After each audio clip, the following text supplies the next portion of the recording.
One day, Mom brought Grandpa home. His hair was completely gray now. From then on, we would all be living together. I tried to shake his hand, but he didn't respond. Slowly, I realized this wasn't the Grandpa I used to know. His eyes were filled with sadness. He barely spoke. Most of the time, he just stared into space, like his soul wasn't even there. Mom stopped letting me watch cartoons. The TV was always set to the news, so Grandpa could have something to watch. She would sit beside him, flipping through old photo albums, trying to bring back his memories. But he showed no reaction. Sometimes, he didn't even want to look. It made Mom cry, and even as a kid, I could feel the sadness filling our home. Then one day, I found an old photo. Grandpa was just a little boy in it, missing a tooth, holding an ice cream, standing in front of an old car. Suddenly, I had an idea. On the back of the photo, I drew what I imagined that moment looked like. The very first time he saw that car, his face full of wonder. A few hours later, Grandpa noticed the drawing on the floor. He picked it up, just a few simple lines, but somehow, it stirred something, a memory long buried. He remembered seeing that beautiful old car, how it had completely captivated him. The next day,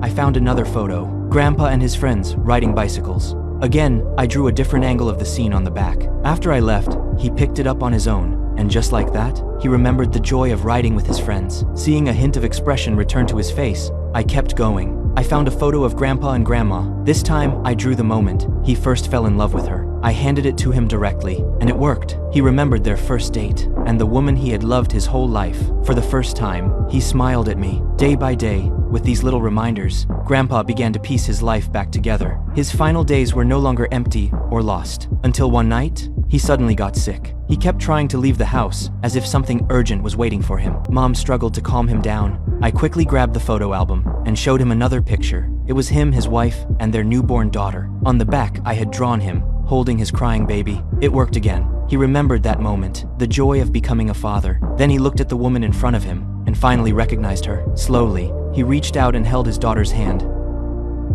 Sometime later, I came home from school. The house was quiet, no TV, no sound of snoring. I looked at the empty couch and understood. Grandpa was gone. I was heartbroken for a long time. During those days, I couldn't draw anything. One day, I picked up the remote, now mine alone. But without thinking, I left the TV on the news channel. Mom saw how much I was hurting. She took out the photo album and showed me one last picture. It was Grandpa when he was young, painting. That's when I realized he had loved drawing too. He drew because art carries emotion, and it was that emotion, that spark, that helped him remember his life, even through the fog of memory loss. So I picked up my pencil again, and this time, I decided I would never stop drawing.